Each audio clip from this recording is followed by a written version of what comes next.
A paz do Senhor a todos, uma boa noite, que Deus abençoe a sua vida, a sua família, você que está nos acompanhando de forma online. Estamos em um momento que não podemos abrir as portas em obediência às autoridades, né? Mas dando continuidade aos estudos que estamos acompanhando com a missionária Miriane. Hoje é o último dia da série Buscando a Piedade. Então, que Deus abençoe a sua vida e que hoje seja uma noite de edificação para a sua casa, para a sua vida e para a sua família. Abramos as nossas Bíblias no Salmo de número 115. Salmo de número 115, eu quero que você acompanhe. Não a nós. O título é Honras somente a Deus. Não a nós, Senhor, não a nós, mas ao teu nome dá glória, por amor da tua misericórdia e da tua fidelidade. Porque diriam as nações: onde está o Deus deles? No céu está o nosso Deus. E tudo faz como lhe agrada. Prata e ouro são ídolos deles, das obras de mão de homens. Tem bocas, mas não falam. Tem olhos, mas não veem. Tem ouvidos e não ouvem. Tem nariz e não cheiram. Suas mãos não apalpam. Seus pés não andam. Som nenhum lhes sai da garganta. Tornem-se semelhantes a eles os que os fazem e quantos neles confiam. Israel confia no Senhor. Ele é o seu amparo, o seu escudo. A casa de Arão confia no Senhor. Ele é o seu amparo e o seu escudo. Confiam no Senhor os que temem o Senhor. Ele é o seu amparo e o seu escudo. De nós se tem lembrado o Senhor, Ele nos abençoará. Abençoará a casa de Israel, abençoará a casa de Arão. Ele abençoa os que temem ao Senhor, tanto pequenos como grandes. O Senhor vos abençoe, bênçãos mais e mais, sobre vós e sobre vossos filhos. Sede benditos do Senhor, que fez os céus e a terra. Os céus são os céus do Senhor, mas a terra deu ele aos filhos dos homens. Os mortos não louvam ao Senhor, nem os que descem à região do silêncio. Nós, porém, bendizemos ao Senhor, desde agora e para sempre. O nosso Deus está vivo. O nosso Deus é o Deus, o eu sou, que Ele falou a Moisés. Vai lá e fala para eles, eu sou. Diga que o eu sou te mandou. O eu sou é o seu Deus, é o Deus dessa igreja, é o Deus da sua vida. Então deposite toda a sua confiança no eu sou, o Deus todo-poderoso, que faz tudo em todos. Em nome de Jesus, vamos orar por todos os pedidos de oração que nós temos nessa igreja, por todos os enfermos, para aqueles que estão necessitados de uma porta aberta, para todos que estão acometidos de qualquer tipo de enfermidade. Mas saiba que o eu sou está cuidando de tudo. Pai, nós entramos na tua presença, Senhor, primeiramente para te agradecer por todas as coisas, pelo ar que respiramos, pela nossa vida, Pai, pelo pão de cada dia. Nós te agradecemos e te louvamos, Deus, pela oportunidade que temos, Pai, de falar do teu amor, de falar da tua palavra, de meditar, Deus, nas tuas maravilhas e nas tuas misericórdias, Senhor amado. Eu coloco cada pedido de oração nas tuas mãos, Pai, para que tu faças o melhor em todos, Pai. Cada enfermidade que foi citada na tua igreja, Jesus, eu coloco nas tuas mãos para que o Senhor traga a cura, a restauração, Deus. Cura as famílias, Pai amado. Restaura casamentos, Senhor. Oh, Pai amado, porta de emprego, Senhor. O Senhor é poderoso para abrir porta onde não tem porta, Jesus. Então nós cremos, Pai, na Tua mão misericordiosa sobre nossas vidas, Pai. Abençoa o nosso pão de cada dia, Senhor amado. Perdoa as nossas falhas, os nossos pecados, as nossas dívidas, Pai. Nós colocamos nas Tuas mãos, Senhor. Que possamos, Pai, ter ciência que somos totalmente dependentes de Ti, do Teu cuidado, da Tua misericórdia, da Tua graça, Pai. Porque a Tua misericórdia, Pai amado, é a causa de nós não sermos consumidos, Senhor. Então eu te peço, Pai, toma cada vida nas Tuas mãos, Senhor amado, cada pedido de oração, Pai. O pequeno Andrei, Jesus, continua cuidando dessa criança, Pai. Continua cuidando dele, Pai. Restaura a vida dele, Jesus. E da mesma forma, mostra, Pai, para o pai dele que Tu és Deus, que Tu és poderoso, Pai, que Tu és o Deus da vida, o Deus da cura, o médico dos médicos, o Senhor dos senhores, Jesus. Toma cada família da nossa igreja nas Tuas mãos, Senhor amado. Abençoa as nossas casas, as nossas famílias, Pai. Abençoa o grupo de pastores da nossa igreja, Pai amado. Abençoa a nossa diretoria nacional, Senhor. Dê capacidade, Pai. Renova as suas forças, Jesus. Renova a unção sobre a vida deles, Pai. Abençoa o pastor Marcos, o pastor Celso, Pai. A nossa irmã Lúcia, a nossa irmã Eva, o Luiz, Jesus. O Tiago, Pai, a Ana Paula, Jesus. As nossas famílias, Pai, a Michele, Pai. A minha esposa, Jesus, a minha família, Pai. Todas as famílias representadas na Tua igreja, Pai amado. Sejam abençoadas com a Tua mão poderosa, Jesus. Abençoa também a missionária Miriane, Pai, que vai trazer a ministração nessa noite, Jesus. Oh Deus, abençoa a mão dos médicos, Pai, que vão fazer a cirurgia na Tua serva, Pai. Que não sejam eles, mas as Tuas mãos que estejam sobre as mãos deles, Pai. E prepara, Jesus, essa cirurgia, que ela seja bênção, Pai. Que a Sua serva, Jesus amado, seja abençoada com a Tua forte mão, Jesus. E assim nós te pedimos e já te agradecemos pela Tua misericórdia e pela Tua bênção, Jesus. Amém, Senhor. Eu quero chamar aqui a missionária Miriane, que vai fazer a ministração de número 6 da série Buscando a Piedade. Eu agradeço a oportunidade. Amém. Amados irmãos, a graça e a paz, que bom estamos, mais uma quinta-feira, juntos, porém, separados, cada um na sua casa, e vamos hoje dar continuidade ao nosso estudo bíblico, buscando uma vida de piedade. Hoje chegamos ao capítulo 6 de 1 Timóteo, e Timóteo, ele era um homem muito abençoado. Eu acho que você, no decorrer do que nós já estudamos aqui, eu acredito que você também já deve ter lido a segunda carta de Paulo a Timóteo, e a gente tem realmente essa impressão, essa sensação de que ele era um homem muito abençoado, principalmente quando eu vejo mesmo aqui na primeira carta de Paulo a Timóteo, o relacionamento de Paulo com Timóteo, a forma como Paulo confiava nele, como Paulo motivava ele a ir adiante. Eu só desejo que nós possamos realmente viver dessa maneira como eles viviam.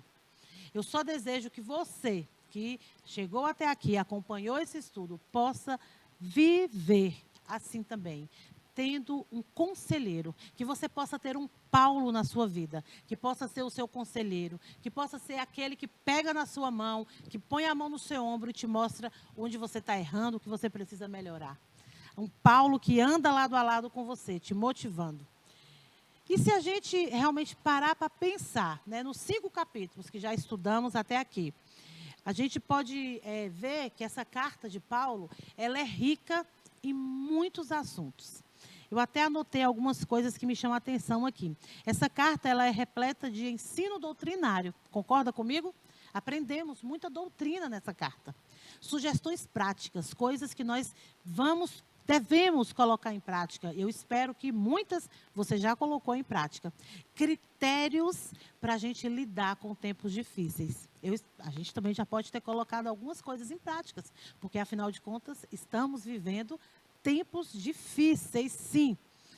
Mas todos esses assuntos, eles estão relacionados, eles estão ligados com a vida da igreja. Então, é muito ensino. Essa carta de Paulo, ela é verdadeiramente repleta de orientação, que eu e que você, e que o Timóteo também, há muito tempo atrás, ele aprendeu, ele trouxe para a vida dele, e ele aprendeu como pastorear uma igreja. Mas Paulo não acabou, né? Paulo ainda não acabou a carta dele. E nós chegamos hoje no capítulo 6, o último capítulo. Mas vamos ver, os textos que nós vamos ler agora, né, esses próximos versículos, Paulo está tratando de um assunto que era concernente à época em que eles viviam.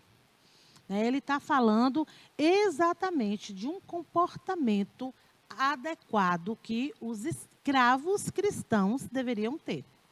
Porque naquela época, né, na época que Paulo escreveu essa carta para Timóteo, estima-se que metade da população, ou seja, cerca de 60 milhões de pessoas eram escravas. Então, esses escravos, eles ouviram a mensagem de salvação, eles tornaram-se cristãos e aí eles começaram a ter problemas. Na igreja de Éfeso, Timóteo começou a enfrentar problemas. Por quê? Porque esses escravos que receberam Jesus, eles estavam agora usando essa liberdade em Cristo para não ter um comportamento inadequado com o seu Senhor. Vamos ver o que a palavra de Deus diz? Então, abra sua Bíblia aí, 1 Timóteo, capítulo 6, e vamos ler os versículos 1 e 2. Vamos ver quais são as orientações, as instruções, né, que o apóstolo Paulo transmite aqui, nesses 2 versículos para nós, acerca de como servir no local de trabalho. Paulo, ele orienta Timóteo aqui, e essa orientação serve para mim e para você também. Qual é o padrão de Deus para que eu possa servir no meu local de trabalho? Diz assim, 1 Timóteo 6, versículos 1 e 2. Todos os servos que estão debaixo de jugo considerem dignos de toda honra o próprio Senhor, para que o nome de Deus e a doutrina não sejam blasfemados. Também os que têm Senhor fiel, não o tratem com desrespeito, porque é irmão. Pelo contrário, trabalhem ainda mais, pois ele que partilha do seu bom serviço é crente e amado. Ensina e recomenda estas coisas. Esse conselho de Paulo, ele aborda o relacionamento senhor-servo. Então, é um tema importante para aquela época, daquela época lá, porque hoje a gente não vive mais na época dos escravos, né? Mas o princípio desse relacionamento entre senhor e servo, ele também se aplica, num sentido mais amplo, à nossa realidade de hoje. Hoje, como é que a gente vive no nosso local de trabalho? Não é senhor e servo, é o quê? É patrão e empregado. Então, o senhor e servo agora se tornou a ser patrão e empregado. Então, os princípios que Paulo está aqui instruindo a Timóteo serve para a nossa vida hoje no nosso local de trabalho. E a atitude adequada do cristão, a minha atitude, a sua atitude em relação ao trabalho, vai influenciar as outras pessoas que estão lá trabalhando conosco, vai influenciar a visão dessa pessoa em relação ao Evangelho, em relação à palavra de Deus, em relação ao próprio Deus. Como que é o meu comportamento? Como é que é as minhas atitudes no meu local de trabalho? Ah, mas aí você pode pensar assim, mas eu não trabalho fora. Mas você trabalha dentro de casa. Você é mãe, uma dona de casa, cuida do seu marido, cuida da sua casa. O nosso trabalho dentro e fora de casa, ele tem uma importância muito grande. Sabe por quê? Porque a nossa atitude em relação ao nosso trabalho, seja ele dentro ou fora de casa, ele vai servir de padrão para os demais. Ele vai servir de padrão, um padrão de conduta. Ele vai mostrar para as pessoas como é a minha relação com Deus. A forma como eu lido com o meu trabalho, como eu lido com o meu superior, como eu lido com as regras do local que eu trabalho, mostra como é a minha relação com Deus. Muitas vezes nós somos aquelas pessoas de apontar. Porque fulano rouba, porque fulano fala mal, ou a gente fala muito dos políticos, que é isso, que é aquilo. Mas aí a gente precisa olhar a nossa atitude dentro do trabalho. Será que eu sou fiel realmente? Será que eu não roubo no meu trabalho? Como assim, Miriane? Não é roubar, tirar algo do seu trabalho, mas às vezes você rouba no tempo. Não cumpre o seu horário, não chega no horário, ou não sai no horário correto. Ou então está lá, mas não está fazendo o que deveria fazer naquele horário, está fazendo outra coisa. Então a gente precisa realmente ter a postura correta, né, de um cristão no nosso local de trabalho. Mostrar realmente como é o meu relacionamento com Deus. Vai ser demonstrado nas minhas atitudes. E nossa atitude de submissão ou nossa atitude de rebeldia dentro do nosso local de trabalho vai mostrar também que a minha atitude para com Deus ou é de submissão ou é de rebeldia. O apóstolo Paulo, ele fala que se realmente nós buscamos uma vida de piedade, nós devemos lembrar de uma orientação que ele deu lá na segunda carta aos Coríntios, no capítulo 3, nos versículos 2 e 3. 2 Coríntios 3, versículos 2 e 3, o apóstolo Paulo nos diz o seguinte: vós sois a nossa carta, escrita em nosso coração, conhecida e lida por todos os homens, estando já manifestos como carta de Cristo, produzida pelo nosso ministério, escrita não com tinta, mas pelo Espírito do Deus vivente, não em tábuas de pedra, mas em tábuas de carne, isto é, nos nossos corações. Paulo, ele está afirmando aqui que a nossa vida é como uma carta viva, ou seja, é a Bíblia. É a Bíblia que eu acredito, a Bíblia que eu prego, a Bíblia que eu creio, que eu sirvo, é a minha vida, é a minha atitude, é o meu comportamento. Se realmente eu busco uma vida de piedade, então eu não posso me esquecer que a minha vida é uma Bíblia, é uma carta aberta. E todo mundo está olhando, todo mundo está observando, todo mundo está vendo o meu comportamento.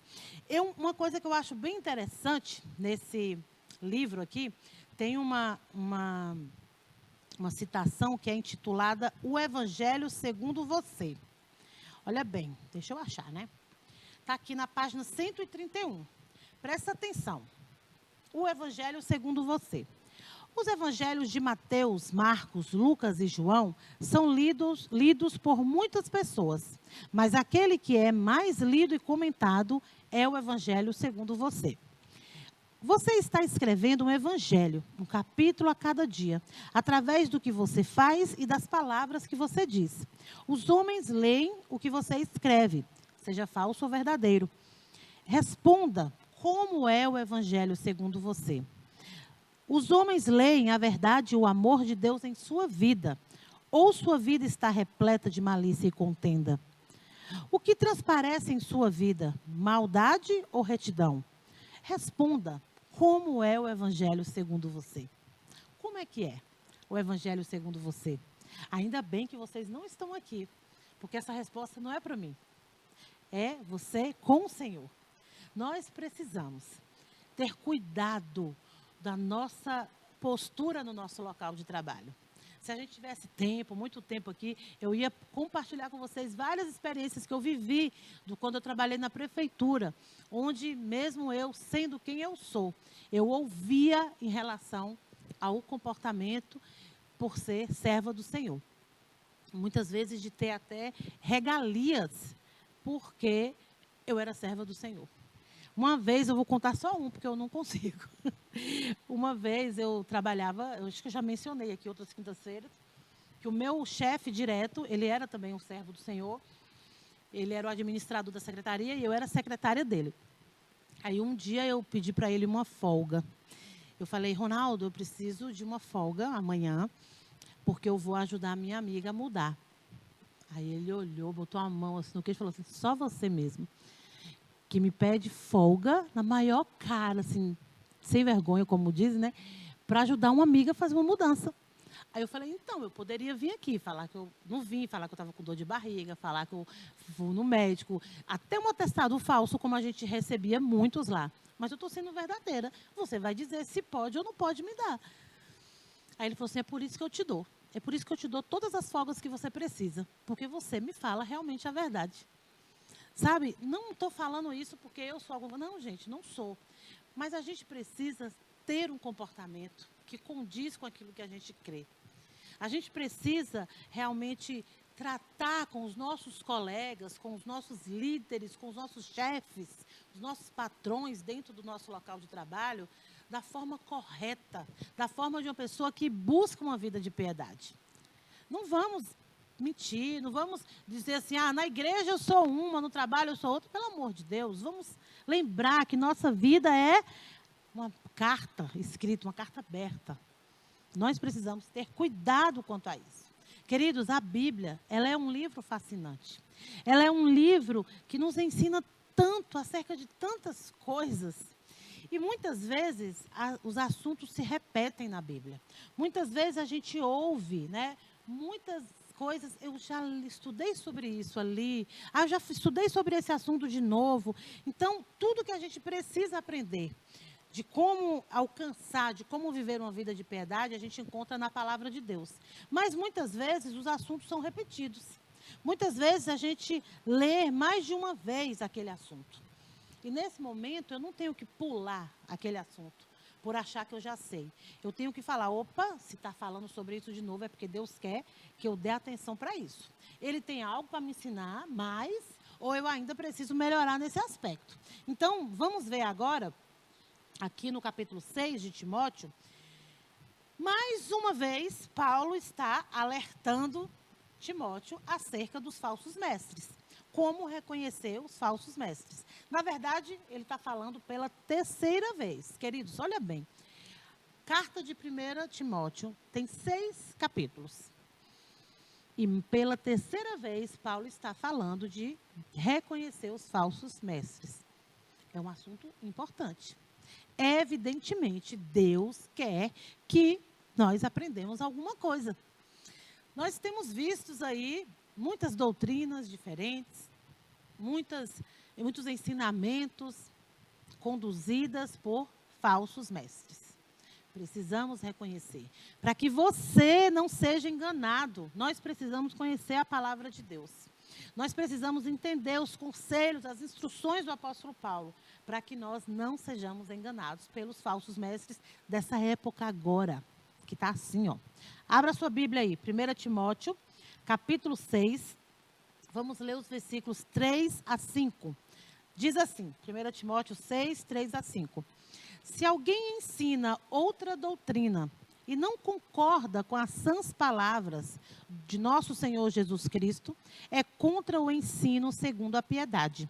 É enfatuado, nada entende, mas tem mania por questões e contendas de palavras, de que nascem inveja, provocação, difamações, suspeitas malignas, altercações sem fim, por homens cuja mente é pervertida e privados da verdade, supondo que a piedade é fonte de lucro. Uau! Nesses versículos aqui, Paulo, ele mostra para nós 3 sinais que identificam o falso mestre. De todos esses capítulos da primeira carta de Paulo a Timóteo, o capítulo 6 realmente me chama muita atenção mesmo, porque ele, inclusive eu tenho que ter muito cuidado aqui para não extrapolar o tempo. Porque nós ouvimos o tempo todo que vão surgir falsos mestres, que vão surgir, mas a gente acha que é uma coisa muito longe, muito distante. E não é. Já está aqui há muito tempo, está aí do seu lado. Pode estar ali sentado no banco da igreja, pode estar comendo com você dentro da sua casa. Então eu queria que você prestasse atenção aqui, que Paulo estava querendo que Timóteo reconhecesse esses sinais. entre os homens que estavam ali na igreja de Éfeso, entre as mulheres que estavam ali na igreja de Éfeso. E você também precisa conhecer esses sinais para poder você observar dentro da igreja, na internet principalmente, naqueles vídeos que você recebe lá no WhatsApp, naquelas coisas que você compartilha, naquelas palavras curtinhas que deixam sempre uma dúvida. Cuidado. Atente para esses 3 sinais. Olha quais são os 3 sinais que Paulo fala: doutrina, arrogância e discurso. Vamos ver um por um aqui. Nós precisamos reconhecê-lo, gente. Doutrina. Quando fala de doutrina, os falsos mestres, eles defendem uma doutrina diferente. Ele chega com um incomparável ensino, com algo sobrenatural, algo diferente, algo totalmente contrário daquilo que a Escritura fala. Ou muitas vezes eles falam mesmo: não, mas não é bem assim, não. Isso aí não é assim, não. Isso aqui é assim. Pega um textinho solto e cria uma doutrina, sem olhar o que vem antes, sem olhar o que vem depois. Um texto fora do contexto é pretexto, não é isso? Precisamos ter cuidado, porque eles fazem acréscimo às Escrituras, eles interpretam as Escrituras para ensinar coisas erradas para nós. E a coisa mais terrível que nós estamos vendo é isso: interpretar. Eles falam muito sobre isso. Vamos ver a interpretação. Vamos interpretar. É a interpretação que você tem, eu tenho outra. É assim que eles pregam. Precisamos estar atentos a isso, queridos. Nós precisamos entender que o ensino desses falsos mestres não está de acordo com o que Paulo ensinava, com o que Paulo queria que Timóteo ensinasse. Porque o que Paulo ensinava e o que Paulo queria que Timóteo ensinava eram as palavras do nosso Senhor Jesus Cristo. E os falsos mestres, não. Segundo sinal que Paulo fala, ele diz no versículo ali: enfatuado. Isso é o quê? Arrogante. A arrogância do falso mestre é descrita aqui alguém por Paulo. E o que é essa pessoa arrogante? Paulo, quando ele diz o enfatuado, ele está falando que, ele está descrevendo literalmente que essa pessoa vivia no obscuro, ela vivia envolto em uma névoa, ele era cheio de presunção, ele chega lá todo orgulhoso, dizendo que tem alguma coisa ali que não está correto, que aquela palavra não está correta, que o ministério de louvor não está bom, que não está correto, que esse ou aquele cântico está errado, que esse ou aquela atitude do pastor não está correta, que aquele ministério está fazendo a coisa errada. Ele chega sempre apontando, ele chega sempre ali com a arrogância, com a soberba dele, dizendo que ele sabe mais, que ele quer ensinar mais, que ele quer trazer mais para a igreja. Nós não podemos deixar a arrogância e a soberba do falso mestre nos esconder. Nós não podemos ficar cegos para isso. Fique atento com aquela arrogância, com aquela soberba. Porque a arrogância ou a soberba, ela é a raiz da maioria dos problemas da humanidade. A maioria dos problemas que existe no mundo, ele vem com arrogância, ele vem com soberba. E um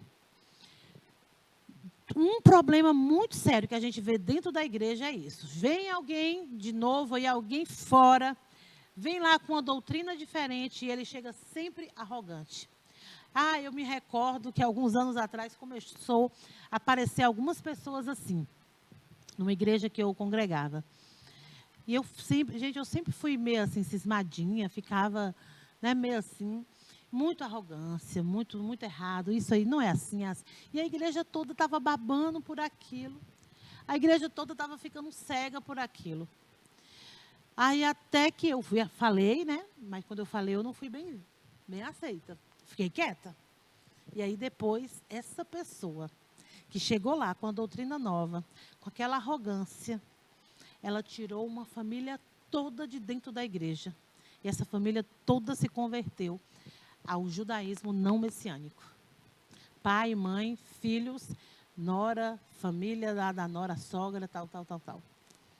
Precisamos ter cuidado, estar atento a esses sinais, queridos. porque eles estão aí. Nós precisamos, não somos falsos mestres, mas nós precisamos também ter cuidado com a arrogância e com o orgulho. Muitas vezes a gente tem orgulho da educação que a gente teve, da maneira como a gente vive, da riqueza. Muitas vezes você pode ser ter uma situação financeira boa, você tem orgulho disso, do conhecimento que você tem. Você pode ter orgulho da sua situação privilegiada, do local onde você mora, do seu carro, da sua casa.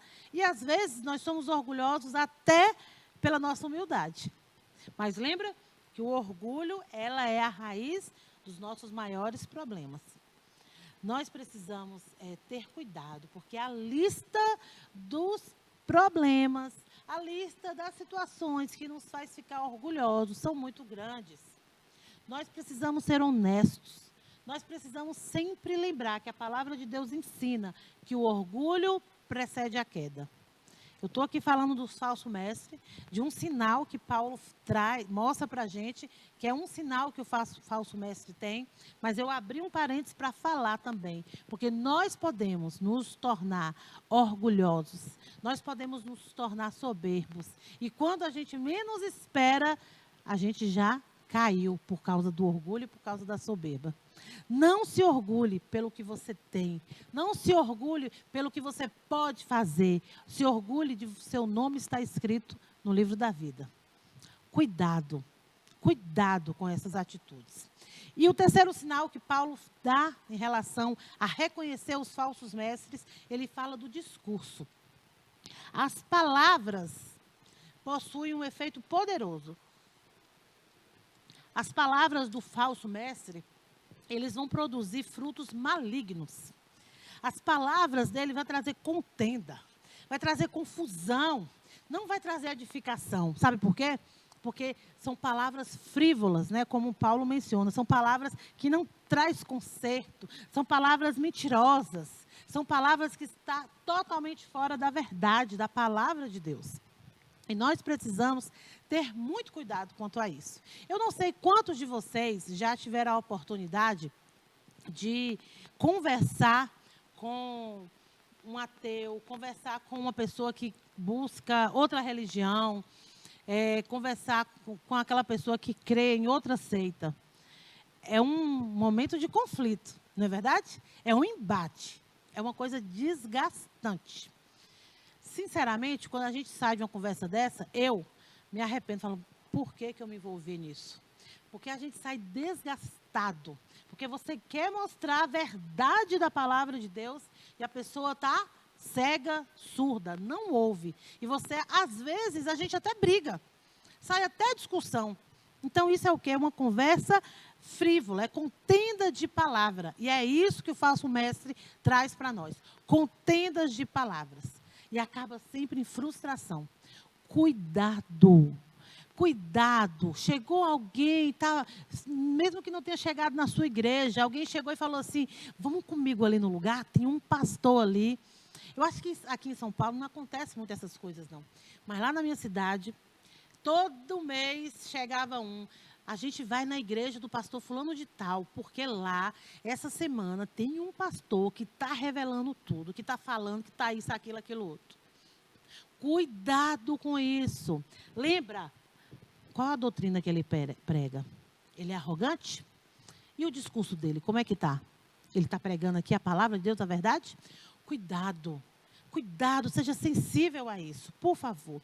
Você que busca, né, ansiosamente por uma vida piedosa, você que busca uma vida santa, busca ser mais parecido com o Senhor, eu acredito que se você não buscasse uma vida piedosa, se você não buscasse uma vida santa, você não tinha chegado aqui, no nossa sexta quinta-feira, nosso capítulo 6 de 1 Timóteo. Então, se você chegou até aqui, é que você realmente está disposto a colocar em prática o que exige prática nesse estudo, que você realmente está aqui, querendo falar assim, ó, eu quero realmente buscar uma vida de piedade. Eu quero realmente seguir essas instruções, esses conselhos de Paulo aí para Timóteo e tomar ele para mim. Queridos, buscar a piedade é um passo vital e é um passo óbvio para todos nós que servimos ao Senhor. E aí eu gostaria de pensar com você agora o seguinte. Quando a gente busca uma vida de piedade, nós devemos aprimorar o nosso conhecimento da palavra de Deus. Vocês devem ter reparado que hoje eu não comecei perguntando você das suas raízes. Reparou? Porque os 5 primeiros capítulos eu começava sempre perguntando das suas raízes. Mas como é que está o seu aprimoramento no conhecimento da palavra de Deus? Como é que anda as suas raízes aí? A palavra de Deus, ela fornecerá o padrão para você reconhecer os falsos mestres. Você não vai conseguir reconhecer os falsos mestres memorizando os 3 pontos que Paulo fala. A arrogância, a doutrina e o discurso do falso mestre. É conhecer a palavra de Deus, que ela vai te dar o padrão para isso. A palavra de Deus, ela vai produzir em você um conhecimento. E você vai poder conhecer o que é a falsa doutrina. Porque quando você conhece a palavra de Deus, você vai identificar que estão falando ali de uma falsa doutrina. A palavra de Deus vai produzir em você piedade. E quando as nossas raízes estão ali fincadas, estão protegidas, estão nutridas, nós conseguimos reconhecer os falsos mestres. E não vamos deixar nos enganar. Não vamos sair por aí publicando vídeo, compartilhando vídeo que fala bobeira. Vamos ter cuidado, vamos ter muita cautela nessas coisas. Muito cuidado nós precisamos ter. Lembre sempre, a minha raiz é que vai me sustentar. A palavra de Deus. Ela é minha raiz, é ela que me sustenta. Sabe, quando a gente pensa que estamos estudando, né, às 6 quintas-feiras sobre a busca de piedade. E para mim, eu acredito que para alguns de vocês também, o modelo de vida de piedade, nós já falamos sobre ela aqui, é sem dúvida a mulher de Provérbios 31. Aí vocês vão falar, vem ela de novo puxando a sardinha das mulheres? Não. Eu nem sou muito de puxar a sardinha das mulheres. Se minhas amigas pudessem falar aí, de repente elas até podem colocar aí nos comentários, né, que eu puxo mais a sardinha para os homens mesmo.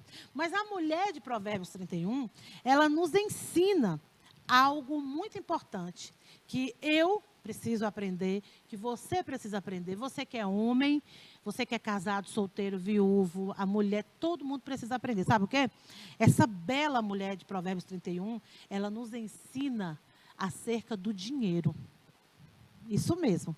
Ela sabe administrar dinheiro. Ela era uma mulher sábia, uma mulher econômica.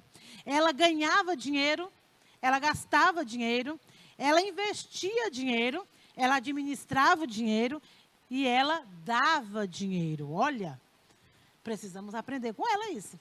Há muitas coisas realmente que eu e você podemos aprender em relação ao dinheiro. Quer nós tenhamos um emprego ou não, quer nós sejamos casados ou não, quer nós tenhamos um salário bom ou não, nós precisamos aprender realmente, entender, aprender, ter sabedoria de como preparar, de repente, um orçamento para a nossa casa. Podemos também até aprender nesse planejamento, com sabedoria, às vezes, até guardar dinheiro. Né? De repente, a gente pode conseguir guardar dinheiro para fazer umas compras no final de ano, para fazer uma reforma na casa. Então, sem dúvida, gente, nós precisamos realmente aprender a lidar bem com o dinheiro. E a mulher de Provérbios 31 nos ensina sobre isso. E Paulo, no trecho da carta dele que nós vamos ler agora, ele está acrescentando aqui uma lista de princípios e preceitos relacionados ao dinheiro. E ele aborda um ponto central aqui nessa questão. Ele fala do amor ao dinheiro. Nós devemos prestar muita atenção às palavras de Paulo agora. Eu queria que você realmente prestasse atenção no que ele está falando. Nós vamos conferir agora se nós estamos agindo corretamente em relação ao dinheiro na nossa vida de busca da piedade. Abra sua Bíblia aí, no 1 Timóteo, né? Vamos continuar, o capítulo 6. Vamos ler agora os versículos de 6 a 10. Diz assim a palavra: de fato, grande fonte de lucro é a piedade, com contentamento. Porque nada temos trazido para o mundo, nem coisa alguma podemos levar dele. Tendo sustento e com que nos vestir, estejamos contentes. Ora, os que querem ficar ricos caem em tentação e cilada, e em muitas concupiscências insensatas e perniciosas, as quais afogam os homens na ruína e perdição. Porque o amor do dinheiro é raiz de todos os males. E alguns nessa cobiça se desviaram da fé e a si mesmos se atormentaram com muitas dores. Queridos, a gente tem que sempre lembrar e não vamos esquecer realmente que nosso estudo aqui, nós estamos vendo já pela terceira vez aqui, mais uma vez, Paulo está trazendo características do falso mestre, não é verdade? Paulo, ele falou lá no primeiro capítulo, depois ele falou novamente e está falando pela terceira vez aqui. E uma das características dos falsos mestres é a atitude errada em relação ao dinheiro. Eles também têm essa atitude errada aí. E Paulo, ele está dando ênfase aqui nesses versículos, quando ele fala da palavra lucro aí, ou ganho, a gente pode entender que o significado dessa palavra é mundanismo, isso mesmo. Ou seja, usar o evangelho para obter lucro e enriquecer, ele está referindo que a dinheiro, a renda. E muitas vezes o falso profeta, o falso mestre, ele vem de lá com uma doutrina, com uma teologia de barganhar dinheiro, de enriquecer. É uma característica que a gente tem que estar atento, a gente tem que ter cuidado com isso. A gente precisa realmente entender que nós encontramos aqui, nesses versículos de 1 Timóteo, com essas instruções de Paulo, com Paulo toda a sua sabedoria aqui. Ele está dizendo para mim e para você, ter cuidado. Cuidado com o dinheiro. E Paulo, ele inclui, nessa passagem dele aqui, ele inclui essas orientações em duas categorias. A vida e a concupiscência. Na parte que ele está incluindo aí a vida nessa categoria, ele diz que se nós temos alimento e vestuário, nossa necessidade básica, nós temos que nos sentir satisfeitos. Já é suficiente. Nós precisamos estar contentes. Mas nós somos tendenciosos a desejar mais, querer mais, buscar mais do que necessitamos. E eu quero além. Eu não sei se eu mereço, eu não sei se eu posso, mas eu quero. Eu quero ter. Eu quero ter, eu preciso disso, eu preciso daquilo. Quando o Paulo diz do alimento e do vestuário, eu pergunto para você, você está satisfeito com o que você tem? Hoje, você conseguiu fazer suas refeições? Você está vestido adequadamente? Acredito que todos que estão nos ouvindo aqui estão em sua casa. Muitas vezes você está aí confortável, na sua cama, ou no seu sofá. Você agradeceu a Deus por isso? Você está contente por isso? Ou você sempre olha para a pessoa do lado e deseja o que ele tem? Precisamos ser gratos a Deus pela provisão abundante dele diariamente. Todos os dias ele tem suprido nossas necessidades básicas. E nós precisamos ser gratos ao Senhor por isso. A outra categoria que Paulo traz aqui, em relação ao dinheiro, ele fala da concupiscência, ou seja, a cobiça exagerada, a cobiça nos bens materiais. Não, porque eu preciso de um celular melhor. Porque agora todo mundo tem, tal celular eu tenho que ter. Mas se o seu celular funciona, normal, não está quebrado. Ou eu preciso. Eu vou comprar ali no crediário, parcelei em 24 vezes. Deus me deu um celular novo. Parcelei em 24 vezes. Filho, não foi Deus que te deu, não. Quem te deu foi o crediário, 24 vezes. Não é verdade? Cuidado com a concupiscência. Cuidado com o desejo de ter as coisas materiais. Cuidado com a cobiça. Cuidado com o mundanismo. Cuidado com a busca exacerbada da riqueza, porque isso vai te corromper.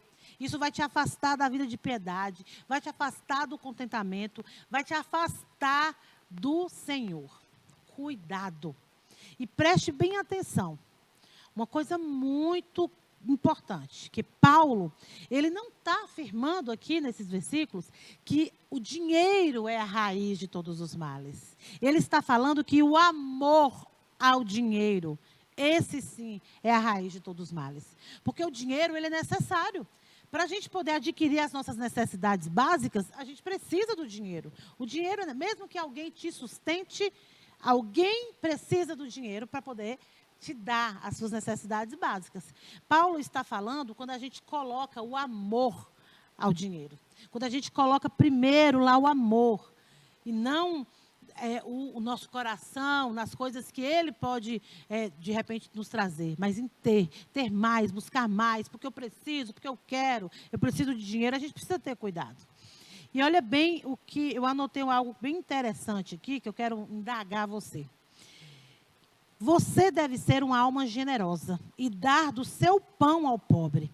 Porque quando nós reconhecemos que nós estamos realmente com amor ao dinheiro, com amor aos bens materiais, o nosso coração está muito voltado naquilo, nós deixamos de ser contentes com o que o Senhor nos dá, nós deixamos de buscar uma vida de piedade a partir desse momento. Mas quando nós temos o dinheiro, não amamos o dinheiro, mas amamos o que a gente pode fazer com ele, aí nós vamos ser uma pessoa generosa, aí nós vamos buscar uma vida de piedade, porque nós vamos falar, Deus, eu quero uma alma generosa, nessa busca de piedade eu quero ir ao encontro daquela pessoa que precisa de mim, eu quero poder abençoar. E aí eu pergunto, você conhece alguém que está precisando do seu dinheiro? Conhece? E por que você ainda não deu para ele? Deixa eu segurar aqui essa folha, porque o vento está subindo ela. Por que você ainda não abençoou essa pessoa? Qual é o missionário que você poderia melhorar graças à sua contribuição financeira? Como a sua igreja poderia ser abençoada com a sua generosidade? Você pode contribuir de alguma forma para a vida dos pobres, dos necessitados lá da sua comunidade? Exerça a boa obra, buscando uma vida de piedade, sendo generoso, usando bem o seu dinheiro. Eu me recordo que em 2016, eu estava de férias, estava em Salvador, e aí eu aproveitei, fui fazer uns exames, ia fazer uns exames lá, e um dia de manhã eu estava saindo com a minha irmã para ir, né, ao médico, e aí eu recebo uma mensagem de uma voluntária daqui de São Paulo. Aí ela falou assim, Miri, meu marido foi fazer uma transação bancária pela internet, e aí ele mandou um valor para a sua conta, mas ele mandou errado. Você pode devolver, por favor? Eu falei, claro. Eu lembro que naquela época eu não tinha acesso no aplicativo do banco pelo celular, né, para fazer essas transações. Eu falei, eu estou saindo de casa, vou passar no banco e devolvo, sem problema. Tá bom, tá bom. Gente, passaram assim 5 minutos, ela me liga de novo. Olha, meu marido mandou dizer que não é para você devolver, porque ele não sabe o que levou ele a errar, mas já que ele errou, então é para te abençoar. E esse casal, eles têm condições. Eles têm uma vida financeira muito boa, mas eles não vivem pelo dinheiro. Eles vivem para ajudar. Eles ajudam missionários, ele ajuda a família dele, a família dela, a pessoas que têm necessidade, contribui com a igreja, com a obra missionária.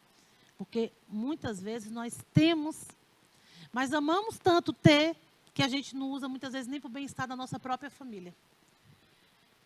Nós precisamos entender que se eu busco uma vida de piedade, eu não tenho que amar o dinheiro. Eu tenho que saber fazer bom uso desse dinheiro. Como uma mulher virtuosa, ela ganhava dinheiro, administrava dinheiro, ela dava dinheiro, ela gastava dinheiro. Nós precisamos realmente pensar nisso. Eu tenho vários testemunhos de pessoas que são desprendidas, né? Em relação ao dinheiro, de pessoas que abençoam, de pessoas que suprem suas necessidades.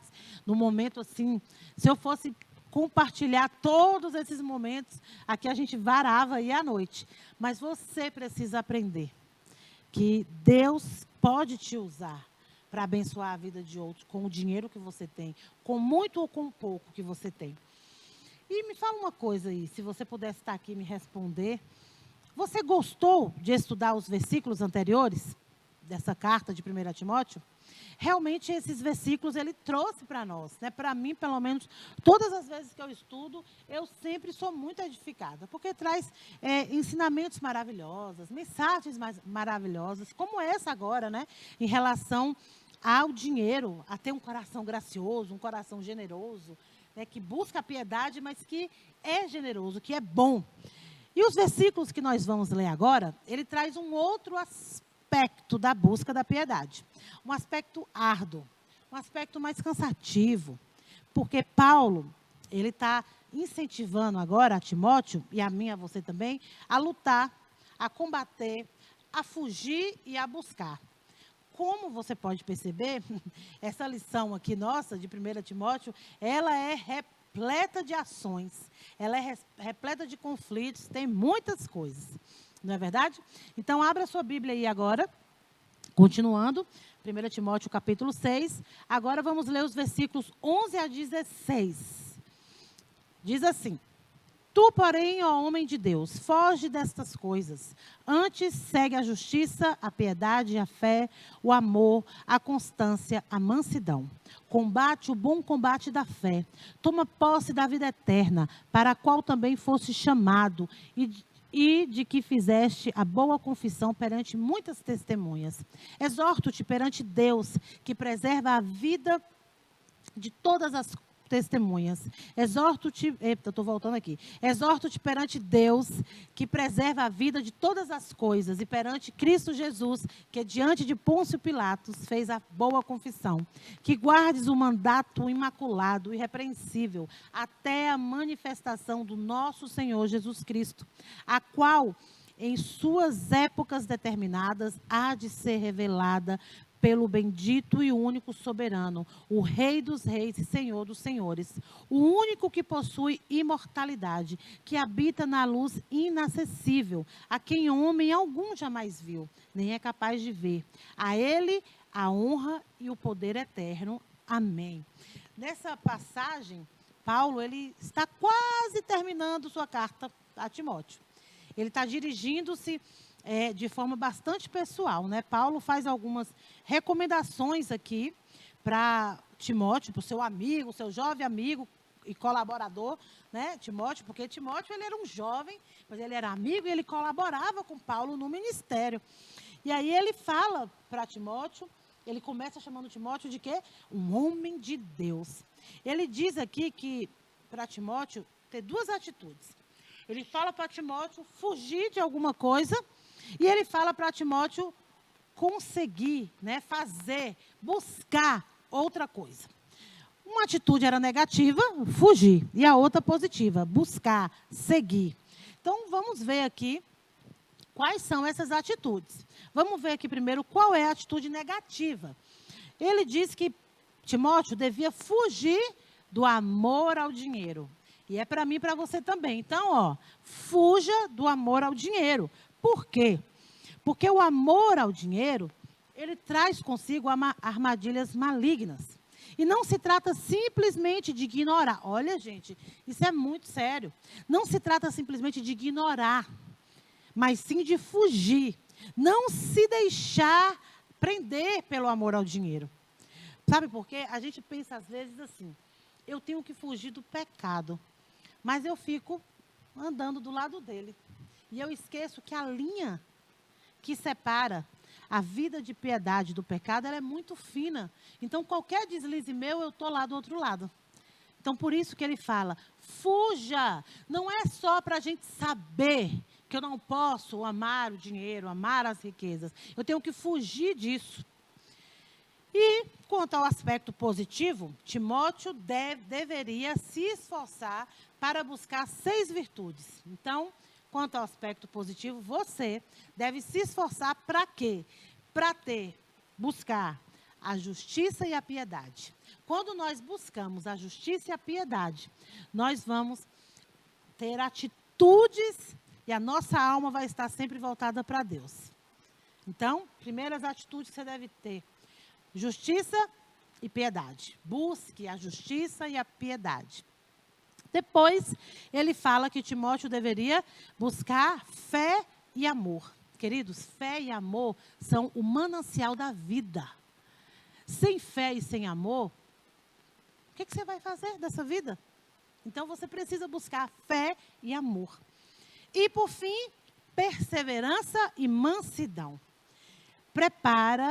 Quando a gente busca a perseverança e a mansidão, ela está nos preparando para fornecer para nós a disposição que a gente precisa, a disposição necessária que a gente vai ter para enfrentar as dificuldades, para enfrentar o dia mau, para enfrentar a oposição, para enfrentar o mundo que rejeita a Cristo, o mundo que rejeita a palavra de Deus. Eu só vou conseguir quando eu for perseverante e quando eu for mansa. Porque quando eu for aquele que vai lá para a internet, hoje em dia, né? E começa a entrar em embates, em brigas, está fora. Então, você precisa fugir do amor ao dinheiro e você precisa buscar a justiça e a piedade, a fé e o amor, a perseverança e a mansidão. E logo em seguida, Paulo também exorta a Timóteo e exorta a nós também, vamos receber aí, a combater o bom combate da fé. Olha, que expressão bonita, né? E até quando que a gente deve lutar? Eu vou lutar até acabar essa pandemia, né? Não, filho. Nós vamos lutar até a segunda vinda de Cristo Jesus. Nós precisamos combater o bom combate da fé. Nós vamos estar mais aptos, realmente, esperando o Senhor Jesus, quando combatermos o bom combate da fé. Mas, será que você pensa nisso? Quando foi a última vez que você parou para pensar sobre a segunda vinda de Cristo? Ou você nem lembra disso? Quando foi a última vez que você anseiou no seu coração? Ai, Jesus, volta logo, porque eu quero já subir. Se nós estivéssemos vivendo constantemente em guerras, em lutas, em perseguições, a gente clamava todo dia, Jesus, volta. Mas, como não estamos, eu acredito que nesse 1 ano aí de pandemia, quase 1 ano e 1 mês, muitas pessoas já estão idealizando, sonhando com a volta do Senhor. Mas 1 ano e meio atrás, não lembrava. Nós precisamos anseiar, buscar, lembrar, desejar a volta do Senhor. Não há dúvida, queridos, que o coração de Paulo, ele era firmado no Senhor. Não há dúvida que os pensamentos de Paulo eram sempre nas coisas do alto. Paulo ansiava, Paulo desejava a vinda de Jesus. Mais do que qualquer outra coisa. Paulo, ele não perdia tempo com essas coisas corriqueiras do mundo, não. Paulo não ficava se envolvendo com as coisas que muitos de nós hoje perdemos tanto tempo nos envolvendo. Ele buscava as coisas do Senhor. Ele não deixava se levar pelas coisas temporais, pelo dinheiro, pelos bens, não. A luta dele, a batalha dele era de ser o combate pela fé. O olhar dele se dirigia sempre para o alto, sempre para Deus. E estes versículos, eles nos mostram que, na realidade, a presença de Deus em Cristo Jesus, na segunda vinda dele, nós devemos estar como Paulo, com o nosso olhar sempre lá no alto. Para onde é que você está olhando, querido? Para onde é que você está olhando? Você precisa ser como Paulo, como Timóteo. Eu e você, nós devemos buscar sempre as coisas lá do alto. Pensar sempre nas coisas lá do alto. Não nessas coisas daqui, ó. Não fica desesperado com as coisas aqui, buscando coisas. Não, volte-se para as coisas do alto. Nós precisamos juntos olhar para o alto. Nós precisamos buscar o Senhor, desejar realmente estar com o Senhor. Né? Tem um ditado que diz que o que você faz com o dinheiro mostra o que o dinheiro fez com você. Então, quando a gente analisa essa expressão, pensa bem, o que você faz com o dinheiro mostra o que o dinheiro fez a você.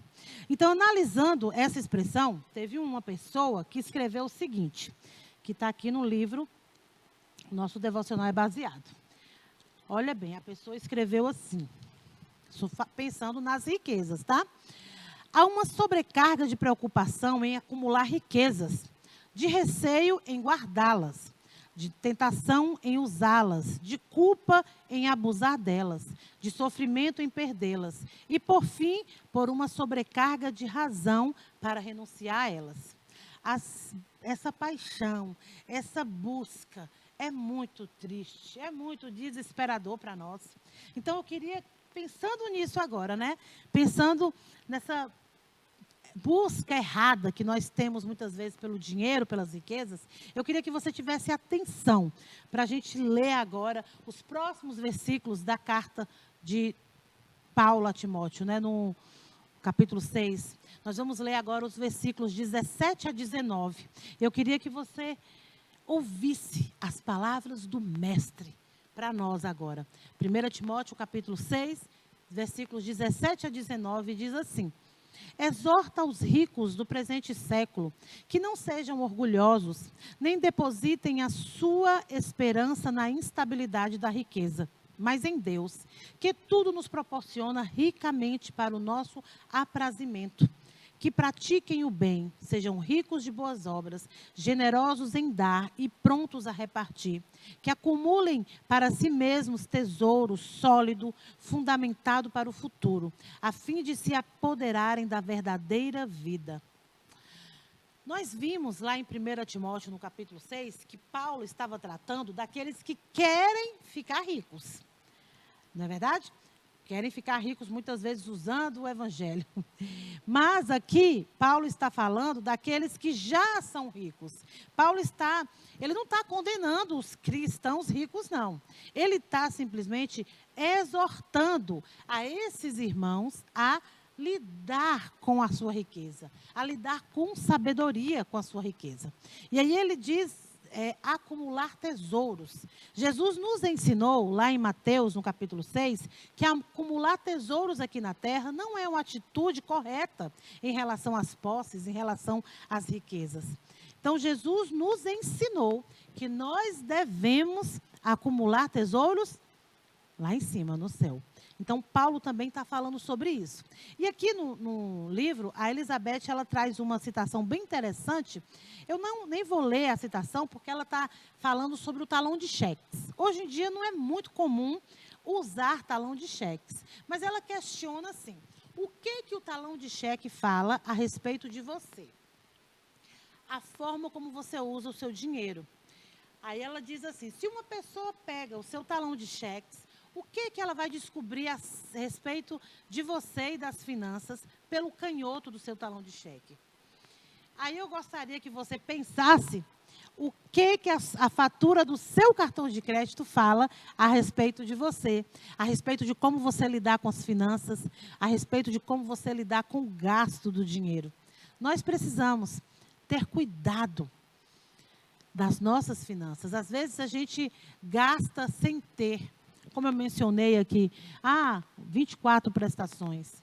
Cuidado, a gente precisa administrar bem. E pense sempre, se você puder depois pegar lá sua fatura de cartão de crédito ou o seu extrato do banco e ver o que ele está revelando sobre você. É você que precisa realmente se consertar aí com Deus, né? Paulo diz também aqui, apropriando-se da vida eterna.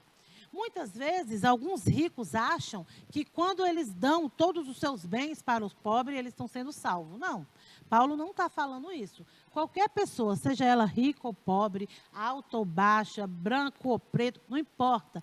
Ela só é salva mediante a fé em Cristo Jesus. Todas as pessoas desta maneira. Então, Paulo está falando que os frutos da salvação podem ser vistos através da atitude deles, de generosidade. Mas não porque ele vai se apropriar da vida eterna, porque ele deu os seus bens para os pobres. Não.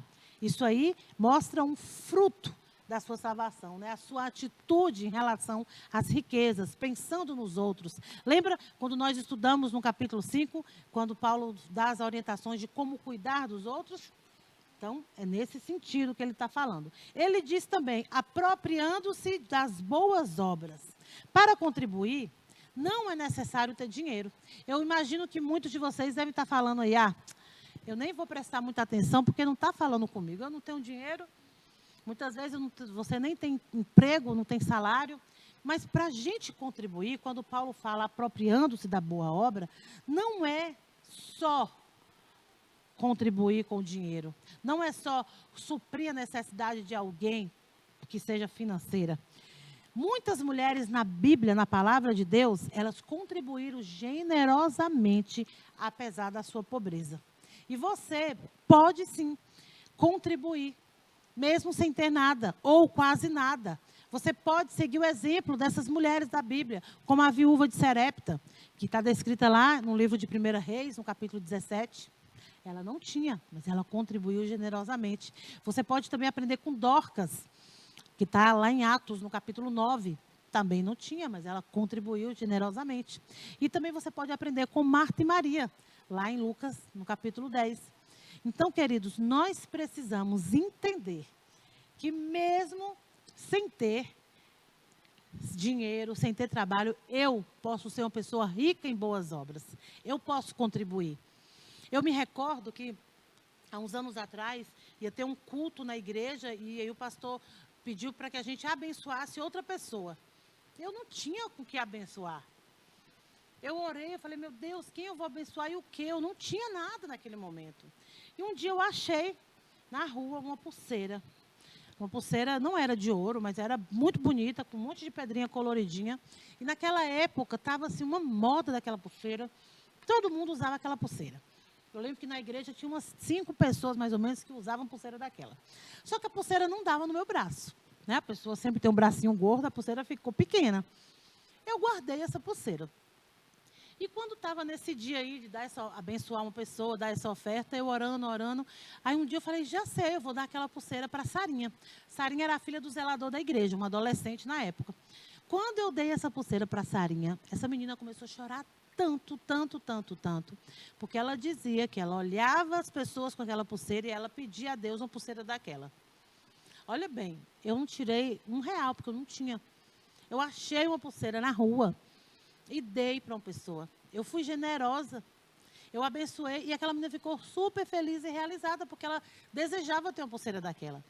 Entende? Então, eu não preciso me lamentar, me fazer de vítima porque eu sou pobre, porque eu não tenho. Não. Hoje mesmo você pode ser generosa com alguém. Você pode ser generosa com um sorriso, um prato de comida, uma palavra amiga, um abraço.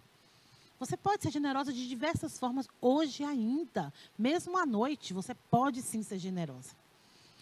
Né? No livro também ela traz um testemunho, e a PEC também tem essa história missionária do Charles Studi. Charles Studi, ele foi um missionário na China, e ele era um homem que tinha posses. E ele abriu mão de tudo e foi servir ao Senhor. Ele guardou apenas um valor. E ele falou assim, eu vou guardar esse valor para quando eu casar, eu dar para minha esposa. E assim ele fez. Quando ele casou, ele deu aquele valor para a esposa dele. E aí a esposa dele falou assim, o que o Senhor Jesus falou para o jovem rico? Vende tudo e dá aos pobres. Aí ele, então, vamos fazer isso. Não vamos começar o nosso casamento devendo nada para o Senhor. Então, eles pegaram aquele último dinheiro e deu para os pobres. Nós não precisamos de riquezas, de tesouros aqui. Nós precisamos, sim, nos apropriar das boas obras. Nós precisamos, sim, buscar a vida eterna. Nós precisamos, sim, abençoar os outros, cuidar dos outros, não sermos egoístas. Nós precisamos seguir o exemplo do Senhor Jesus. Paulo, ele diz a Timóteo que há um tesouro ainda maior para ser guardado. E ele não está se referindo a riquezas, a dinheiro. Aí estão as últimas instruções de Paulo a Timóteo sobre guardar o tesouro da verdade, que é a palavra de Deus. Vamos ler os últimos versículos de Paulo a Timóteo? 1 Timóteo, capítulo 6, vamos ler agora os versículos 20 a 21. Diz assim, e tu, ó Timóteo, guarda o que te foi confiado, evitando os falatórios inúteis e profanos, e as contradições do saber, como falsamente lhe chamam, pois alguns, professando, se desviaram da fé. A graça seja convosco. Novamente, Paulo faz aqui 2 advertências para Timóteo. Uma positiva e uma negativa. E ele fala o que ele deve fazer e o que ele não deve fazer. Vamos pensar primeiro agora na advertência que ele fez, a advertência positiva, aquilo que ele deve fazer. Paulo diz que ele deve guardar. Guardar. Guardar significa o quê? Que ficar de sentinela, vigiar. Em outras palavras, Paulo falou que Timóteo tinha que ficar de vigia, ficar de sentinela ali, como um soldado, guardando o tesouro que foi confiado a ele. O tesouro que ele recebeu, que era dele, que ele tinha que cuidar. E essa expressão, o que te foi confiado, ela vem de uma palavra grega que significa depósito. O depósito ou o tesouro que Timóteo deveria guardar era a doutrina do Evangelho, da glória do Deus bendito. Então, eu e você, o tesouro que nós devemos guardar é a doutrina, é o Evangelho, a palavra de Deus, e não as riquezas, e não os bens aqui nessa terra. Nós devemos seguir essa advertência também, que o apóstolo Paulo deu a Timóteo, é para mim e para você. Vamos guardar, vamos estar de vigia, vamos estar como um soldado ali de sentinela, o tempo todo vigiando, guardando a doutrina do Evangelho. E a advertência negativa, olha bem, é muito fácil a gente se envolver com falatórios, né? Com conversas inúteis, conversas profanas, né? Conversa irrelevante, nos envolver com mentiras, com conversas inúteis. Paulo estava exortando a Timóteo aqui a ter cuidado com isso. Então, para que a gente possa pegar essa advertência também e ter cuidado com as nossas conversas, eu gostaria de fazer uma avaliação pessoal agora com você, seguindo os seguintes aspectos. Suas amizades. Pensa aí nas suas amizades.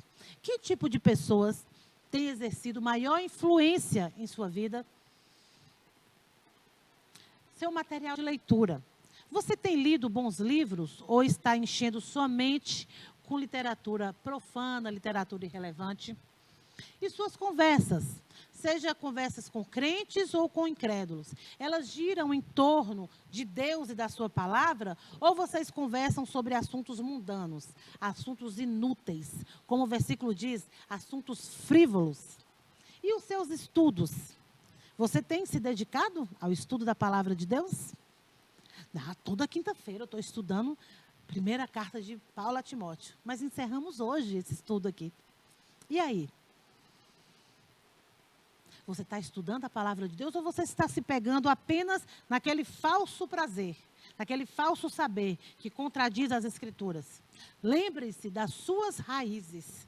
É o estudo da palavra de Deus que vai fazer você ficar firme, você ficar viva, bem nutrida. Cuide das suas raízes, queridos. Cuidado de você. Cuida da sua doutrina, do seu coração, da sua vida com Deus. Nós chegamos agora ao fim dessa carta.